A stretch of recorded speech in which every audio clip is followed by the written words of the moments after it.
Bonjour à tous et bienvenue sur Mini-Inch, la chaîne d'actualité automobile et des miniatures. Aujourd'hui, on se retrouve pour un nouvel essai automobile et je suis accompagné par la nouvelle Toyota Yaris 2024.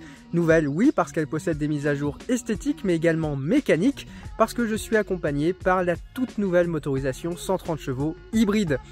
Alors au final, la Toyota Yaris, on ne va pas la présenter parce que c'est quand même un modèle à succès dans le top 10 des meilleures ventes en France.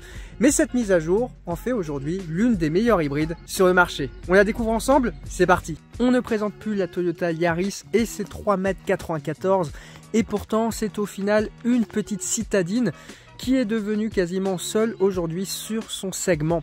Il faut dire qu'avec 3,94 m, il n'y a quasiment plus aucun modèle qui est équivalent, parce que la Suzuki Swift c'est 3,80 m, une Clio, une 208, on est tout de suite à 4,05 m. Ce qui est très marrant, c'est que cette année, justement, cette Toyota Yaris va être rejointe par la nouvelle Renault 5 e-Tech, qui fait aussi 3,95 m à peu près. Donc ici, on est sur une petite citadine, 3,94 m, 1,75 m de large et 1,50 m de hauteur, qui passe vraiment partout, qui a une motorisation hybride 130 chevaux, elle est aussi disponible en 116 chevaux. Et ici, je suis accompagné par la finition de lancement de cette édition 2024, qui s'appelle chez Toyota l'édition La Première. Au final, on a quand même pas mal de finitions qui sont disponibles, entre la Première, la GR Sport, la Collector, la Design, la Dynamique et la Dynamique Business. Directement le tarif, on est ici sur notre version d'essai à 27 950 €. Et pour tout connaître, on est donc sur un biton, comme on peut voir au niveau de la teinte, bleu Neptune et toit pavillon de type noir. On a des jantes également 17 pouces. Il faut savoir qu'on a aussi 3 jantes qui peuvent être disponibles sur les autres finitions. Alors cette petite Toyota Yaris, qui au final a tout d'une grande, on le verra par la suite, a donc au final un design que l'on connaît déjà bien. Ici on est sur une version 2024 en évolution.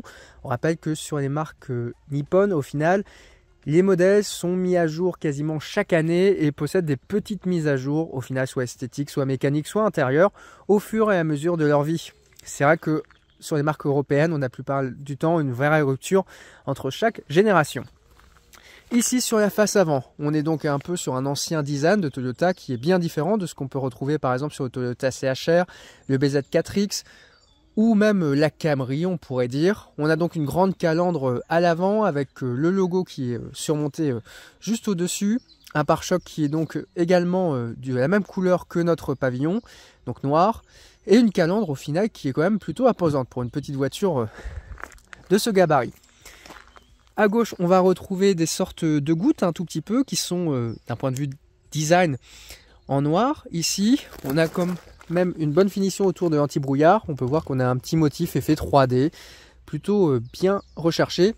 Et la carrosserie, dans sa globalité, fait une sorte, un tout petit peu, d'englobement. Comme on peut le voir, on a quand même des profondeurs qui sont plutôt imposantes. Idem, l'intégralité de la calandre, comme on peut le voir, on a aussi une barrette ici qui peut être modifiée en fonction des versions et de sa teinte. De notre côté, elle est plutôt un chrome très noir, c'est assez original. On a les ADAS qui sont cachés juste ici, plutôt bien intégrés. On voit quand même les capteurs à droite et à gauche. Des optiques également qui sont plutôt fins, avec assez peu de personnalisation. Mais néanmoins, on va retrouver cette espèce, au final, de petite virgule qu'on avait en inversé au niveau des projecteurs. On la retrouve également dans les feux, avec 3 blocs distincts et une signature LED plutôt classique, mais qui fait bien le job. Perso, moi, j'aime beaucoup. Comme vous l'aurez compris, le design de cette Toyota Yaris sur cette face avant, c'est avant tout un design qui est un peu passe-partout, mais qui fait quand même un peu sportif. Et ça, je trouve ça plutôt réussi. En latéral, on a quand même des ailes qui sont très bombées. Ça fait un petit côté un peu sportif. Au niveau des jantes, ici, c'est du grand classique. Sur notre version d'essai, on est loin effectivement des jantes qui partent un tout petit peu partout, comme des fois on peut retrouver. Mais c'est plutôt cohérent. On est sur un biton ici chrome noir. Rien à redire.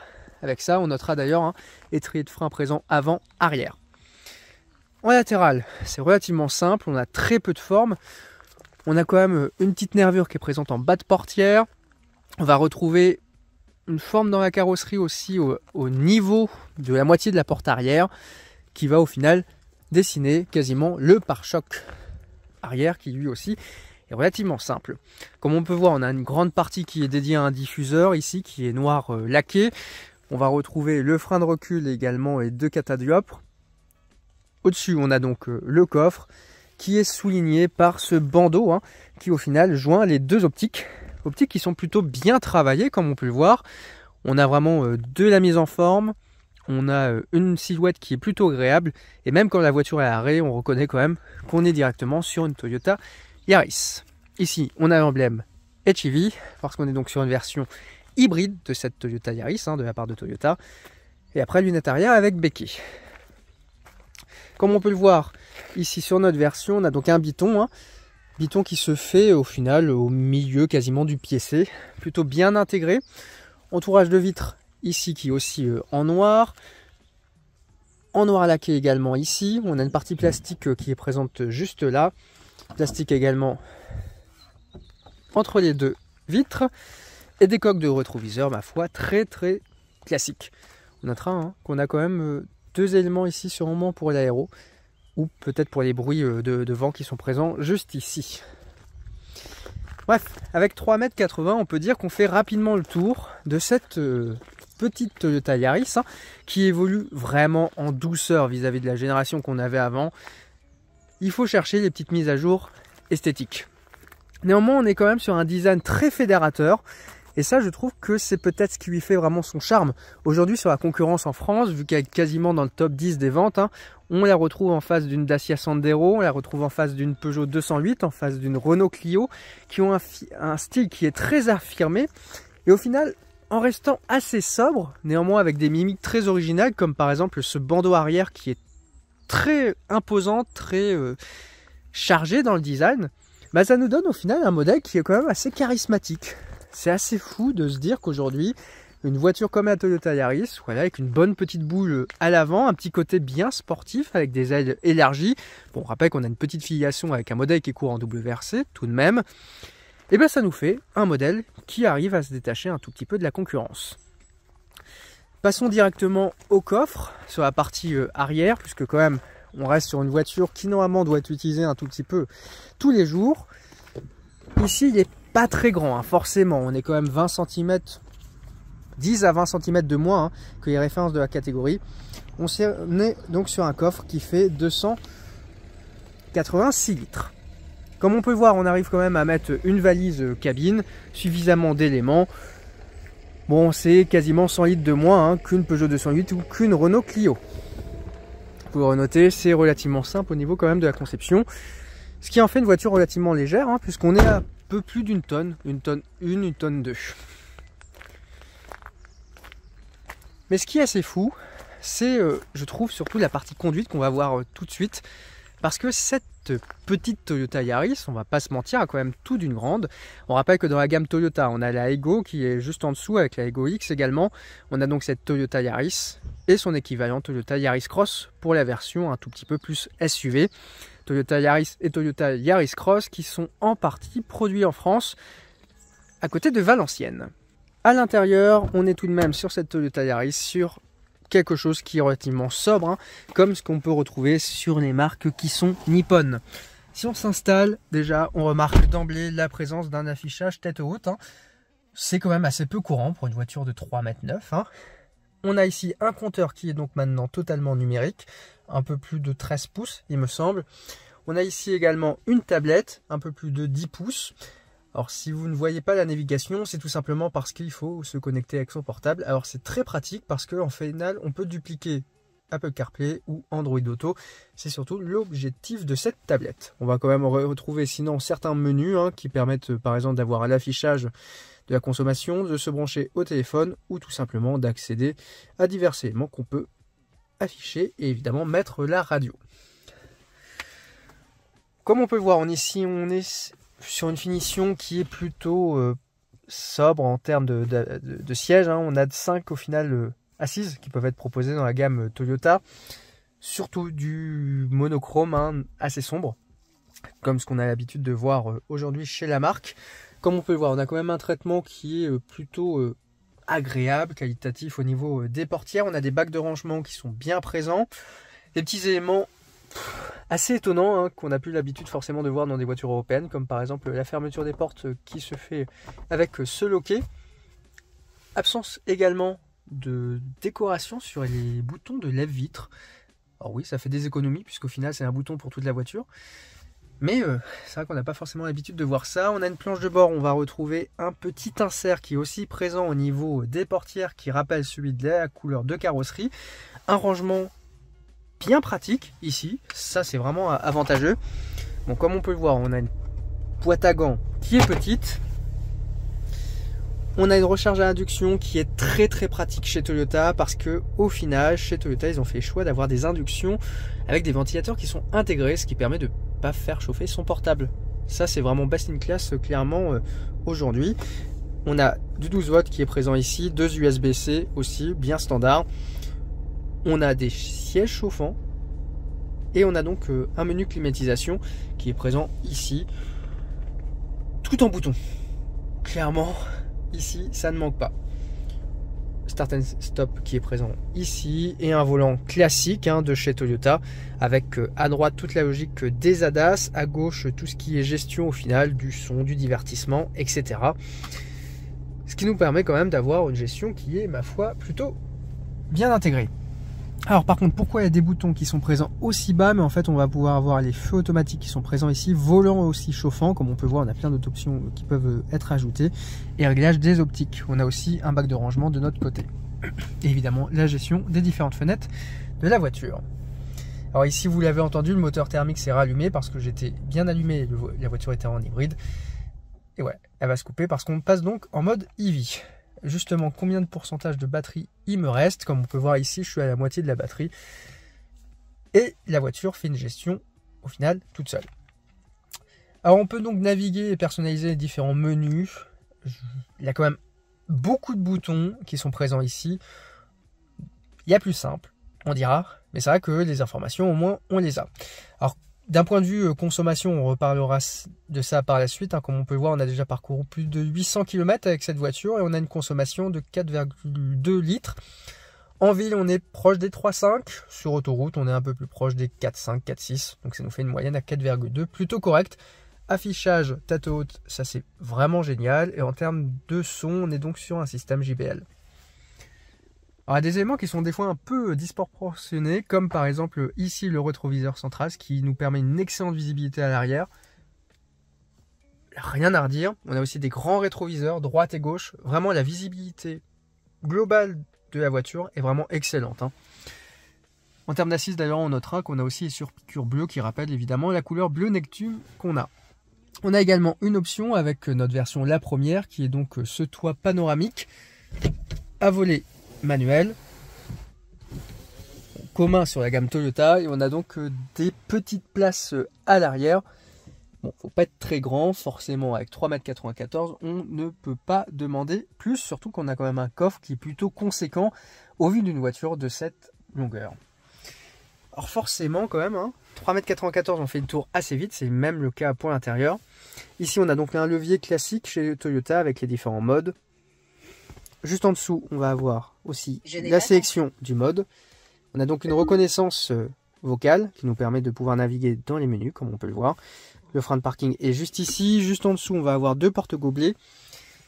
Et c'est vrai qu'on n'a pas de rangement central parce qu'on a donc un accoudoir, mais qui est uniquement, au final, un accoudoir un tout petit peu factice parce qu'on a uniquement, au final, ça qui est disponible. Au final, on peut y mettre les clés. Donc, assez petit, mais plutôt bien pensé, comme on peut le voir. Donc, globalement, on est quand même sur un intérieur qui est facile à vivre, qui est solide, qui est qualitatif, qui est très agréable, bien lumineux avec notre toit qui est panoramique. Donc ça, c'est extrêmement positif. Et après, au final, on a quand même un écran qui est bien central, qui est facile à utiliser et qui est facile à dupliquer. Donc également, que demander de plus? Bienvenue à bord de cette Toyota Yaris édition 2024, accompagnée par sa motorisation 130 chevaux, qui est donc totalement inédite sur ce modèle. C'est une nouveauté 2024. Motorisation qui est aussi disponible aux côtés d'une motorisation 116 chevaux, également hybride chez Toyota. Les deux motorisations ont un élément en commun, c'est celui du moteur thermique qui est au final un 3 cylindres d'un peu plus de 90 chevaux, 92 exactement, qui est donc au final le même entre les deux motorisations. La petite nuance va se situer au niveau du moteur électrique qui donc en pic cumulé au moteur thermique et avec un bon niveau de batterie peut atteindre jusqu'à 130 chevaux pour notre version DC. Et ça en fait quand même une voiture un tout petit peu parfois dynamique et bien sportive, c'est ce qu'on verra par la suite. Cette Toyota Yaris est donc disponible ici en version la première avec une motorisation plutôt inédite, ça c'est une très bonne chose, et donc un tarif de 27 950 €. Comptez en entrée de gamme un peu plus de 24 000 à peu près pour une version qui est déjà bien équipée sur ce modèle. On va donc aborder les différents points, que ce soit le moteur, le châssis, avant de voir aussi les ADAS, parce que ça c'est une très bonne surprise aussi de ce modèle, c'est le nombre d'ADAS présents, et c'est vraiment assez, je trouve, fou le nombre d'éléments qu'on peut avoir dans une aussi petite voiture qui fait 3,90 m. D'un point de vue châssis et également conduite dynamique, je n'en attendais rien de cette Yaris et pourtant je suis relativement surpris dans le bon sens du terme. Alors déjà au niveau de la direction, on a quelque chose qui est plutôt lourd, plutôt bien construit. La voiture va où elle veut, donc c'est-à-dire qu'elle est quand même plutôt incisif. Assez peu de comportement routier négatif. Alors peut-être que c'est le poids de la batterie sur l'arrière, mais au final on a un train avant qui suit bien, l'arrière ne dérobe pas, c'est vraiment très agréable. Et on peut le voir sur des petites routes de campagne comme celle-ci au final, que vis-à-vis d'une Peugeot 208 ou d'une Renault Clio, c'est un très bon compromis. Le Clio est quand même assez flou au niveau de la direction, la Peugeot 208 peut-être un peu trop incisif, surtout avec son petit volant. Ici on est sur un véhicule qui se veut quand même dynamique, et c'est assez fou de se dire qu'il est quasiment sportif. Ici je suis passé en mode sport, comme on peut le voir, et au final on a quelque chose qui suit relativement bien. On peut avoir des accélérations qui sont très franches, on a une très bonne filtration également au niveau des suspensions. On est mieux quasiment que dans certaines grandes berlines allemandes. Et ça, c'est vraiment assez fou. On a eu au final une bonne surprise sur ce comportement sur des petites routes. En urbain, c'est vraiment un véritable régal puisque ça reste quand même le cœur de cible de cette voiture. Mais sur autoroute, au final, elle ne mérite pas du tout. Et c'est vrai qu'avec cette nouvelle motorisation 130, ça aide encore plus. Dans tous les cas, ce qu'il faut retenir, c'est qu'on peut quand même avoir un véhicule qui est très simple à prendre en main, qui n'a pas d'aspérité au niveau de la conduite. C'est-à-dire qu'on a un train avant qui est plutôt fiable, pas vraiment de sous-virage ou de sur-virage, pas vraiment de mauvaise surprise. Et au final, on peut quand même s'amuser puisque ça fait un tout petit peu une petite bombinette. On rappelle que quand même, la Yaris s'est aussi engagée en WRC, même si ici, je rappelle qu'on est sur la version effectivement de grande série et non pas la version sportive. Néanmoins, c'est quand même un bon plaisir à conduire et donc c'est au final, je trouve, une très bonne surprise. Et surtout, on le verra par la suite, il y a des ADAS, littéralement, qui sont celles d'un grand SUV ou d'une grande berline. On rappelle, dans une voiture qui fait 3,90 m. Comme on peut voir ici, on a donc la gestion aussi qui se fait en autonomie. Et ce qui est quand même assez agréable aussi avec cette motorisation, c'est que l'on sent assez peu, au final, les mauvais points de la conduite avec une boîte CVT. La motorisation de cette Toyota Yaris est donc une boîte iCVT très classique aujourd'hui dans le catalogue de Toyota et plus globalement dans le catalogue des marques nippones. On est donc globalement, même si maintenant c'est un tout petit peu électronique, sur un fonctionnement qui va reproduire celui d'une chaîne de vélo avec des courroies. Voilà, j'ai été très simple au niveau de l'explication. Alors qu'est-ce que ça apporte au final ce changement? Ça apporte deux choses. Le point positif, c'est qu'au final, vous n'avez pas de rapport. Donc, c'est-à-dire que vous n'avez uniquement un rapport engagé, qui est donc la marche avant ou la marche arrière, et qui se couple entre le moteur thermique ou le moteur électrique. Le point négatif, c'est qu'on a donc des pignons en représentation qui vont essayer d'aller chercher des combinaisons parfaites pour pouvoir atteindre la plage de fonctionnement que vous voulez demander. Et donc, parfois, ça peut être un tout petit peu bruyant. C'est un bruit assez particulier, la CVT. Pour faire très simple, c'est au final une bonne alternative à ce qu'on peut retrouver comme choix technique dans la concurrence. Alors soit par exemple on peut avoir des boîtes CVT qui sont en fonctionnement générateur, soit on peut aussi avoir des boîtes à combinaison de type Crabo, par exemple chez Renault. Bon, la référence aujourd'hui, c'est Toyota avec ce système qui est présent sur les véhicules hybrides depuis quasiment le lancement de la Prius, voire même plus.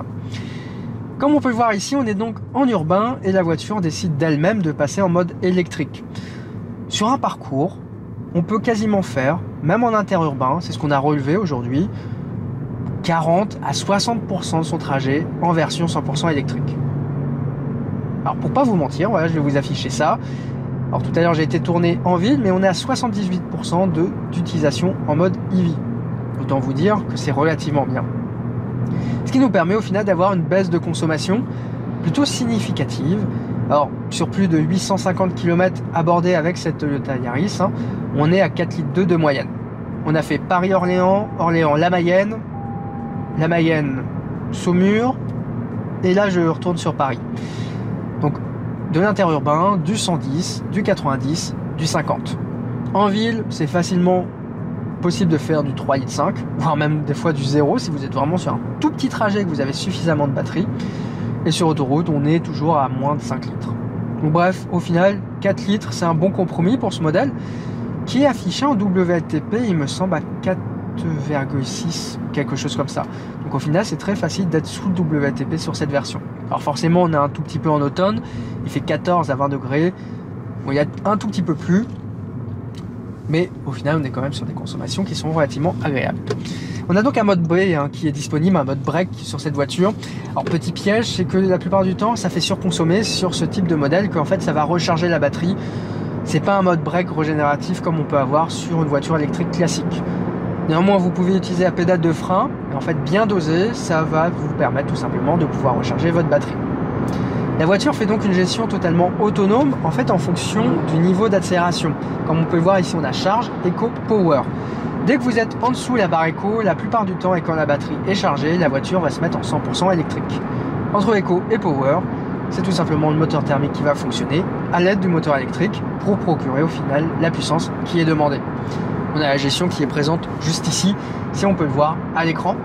Comme on peut le voir, on a donc le moteur électrique, le moteur thermique et la batterie. La CVT, ça fait donc ça quand on accélère. Ça a donc tendance des fois à ronfler un tout petit peu. Néanmoins, elle est très bien insonorisée. Et en fait, cette motorisation 130 chevaux a un gros moteur électrique. Ce qui fait que tout simplement, en fait, la boîte va souvent fonctionner en mode un tout petit peu générateur pour aider le mode électrique. Ce qui nous permet d'avoir au final quasiment un son moteur qui est souvent inexistant. Une prise en main qui est quand même beaucoup plus simple, je trouve. Et c'est vrai que c'est assez fou de pouvoir se dire qu'on fait 60% de son trajet en version 100% électrique, sachant qu'on ne met dans cette voiture que de l'essence. Ce n'est pas une hybride rechargeable, on n'a pas besoin de rajouter d'électricité derrière. En termes de réservoir, c'est plutôt petit, on est à moins de 30 litres. Néanmoins, ça permet de faire un peu plus de 500 km avec un plein. Plutôt raisonnable, c'est ce qu'on a relevé sur notre essai. C'est vraiment un régal de pouvoir conduire en mode 100% électrique sur cette Toyota Yaris. Mais abordons maintenant l'aspect des ADAS, parce que ça, je trouve, c'est bluffant. Alors donc on a tous les boutons ici qui sont dédiés, donc je vérifie que je suis bien en mode régulateur vitesse adaptatif, je l'enclenche ici, je sélectionne ma vitesse qui est tout simplement la vitesse de référence, on a 80, je sélectionne mes lignes, je mets maintien dans la voie, et voilà, aujourd'hui on a donc un maintien dans la voie à 80 km/h qui se fait de manière automatique. C'est vrai que sur ce type de voiture, de ce gabarit, la plupart du temps, on a un régulateur adaptatif. On a parfois un suivi dans la ligne. Et c'est quasiment la première fois que je vois vraiment un maintien dans la voie sur un véhicule de ce gabarit qui fonctionne plutôt bien. Alors comme on peut le voir, on a quand même toutes les ADAS qui sont affichées ici. On va dire que ça fonctionne bien. Ce qui est aussi très original, c'est que cette voiture est aussi un tout petit peu préventive. C'est-à-dire que si vous êtes dans un trafic, même sans les systèmes, par exemple juste en utilisant le maintien dans la voie avec le check des lignes, que si jamais devant vous avez un obstacle, la voiture au final va se mettre en régénération un tout petit peu forte. Donc dès que vous allez lâcher la pédale, elle va freiner un tout petit peu plus que normalement. Et je trouve que c'est vraiment sécuritaire. Donc dans tous les cas, rien à redire au niveau des ADAS disponibles ici, plutôt classique. On a donc le régulateur adaptatif avec suivi dans la ligne. On a évidemment le limiteur et juste le maintien dans la ligne. Globalement, très surpris de pouvoir découvrir ce type de dispositif sur notre version d'essai qui, on rappelle, est la version la plus haut de gamme, celle qui est full équipée, qui est donc la première chez Toyota pour un tarif d'un peu moins de 28 000 €. C'est donc le moment de faire un petit point consommation à la fin de notre trajet de test. On rappelle qui est Mayenne, Paris, Paranational 12. Alors au total, durant notre essai donc de 1000 km, on est descendu à 4,1 litres. Et c'est maintenant l'heure de faire le point.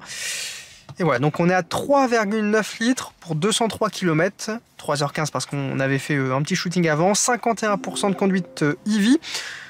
Effectivement, une consommation qui est pas si mal, parce que la semaine dernière, j'avais Renault Symbioz qui est beaucoup plus gros. On était à 4,5 litres pour le même trajet. Et la Clio, on était à 4,1 environ.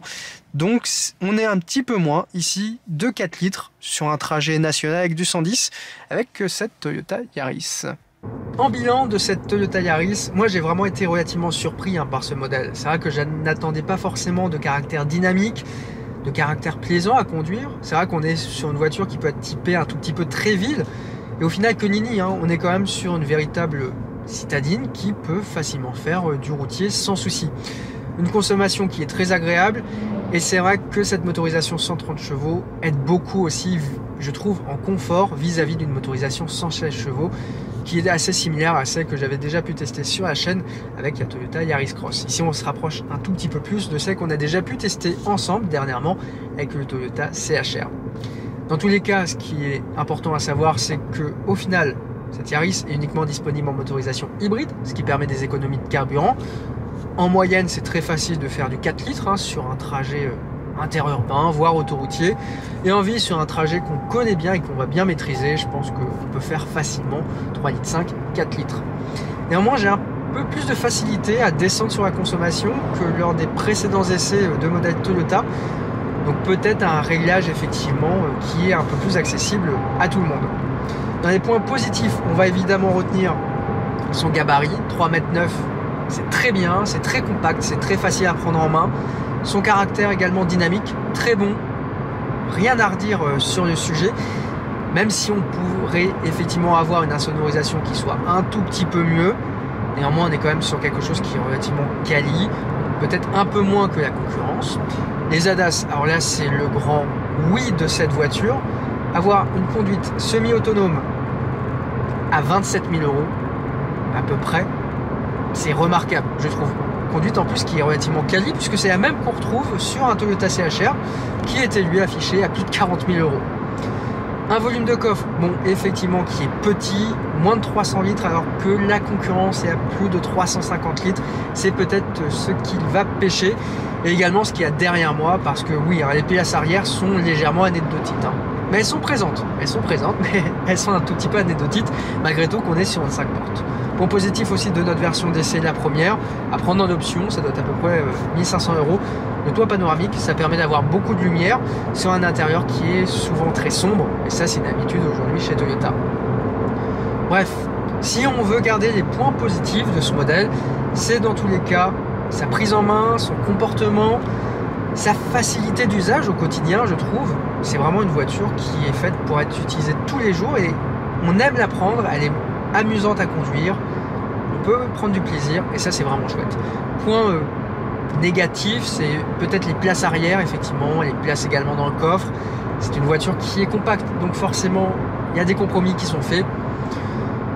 Et peut-être aussi le manque, je trouve, d'intérieur clair. Ça c'est quelque chose que je voudrais bien voir un jour chez Toyota, un intérieur clair. C'est vrai qu'ils ont souvent tendance à être sombres. Donc si vous êtes comme moi, quelqu'un qui aime bien avoir un intérieur clair, prenez l'option du toit panoramique et ça va résoudre le souci. Dans tous les cas, cette Toyota Yaris 2024 est une très bonne surprise, je trouve. Elle permet toujours de conserver les avantages et ce qui a fait au final la réputation de la Toyota Yaris. Et on comprend maintenant pourquoi quasiment il s'agit du modèle un peu étranger, malgré tout qu'elle soit fabriquée en France, qui est quasiment le plus vendu en France, puisque en 2024, Toyota arrive à mettre les deux Yaris dans le top 10, cette Yaris-là et également la Yaris Cross. C'est ainsi la fin de cette vidéo, merci de l'avoir regardée. N'hésitez pas à vous abonner pour soutenir la chaîne également si vous voulez être au fait de l'actualité automobile et de la passion des miniatures. Vous pouvez également découvrir cet article très prochainement sur minininch.com et n'hésitez pas à me suivre sur l'intégralité de mes réseaux sociaux. De notre côté, on se retrouve très prochainement sur le média, samedi prochain à 17 h pour une vidéo miniature cette fois-ci. On se dit donc à très bientôt sur YouTube. Allez, ciao!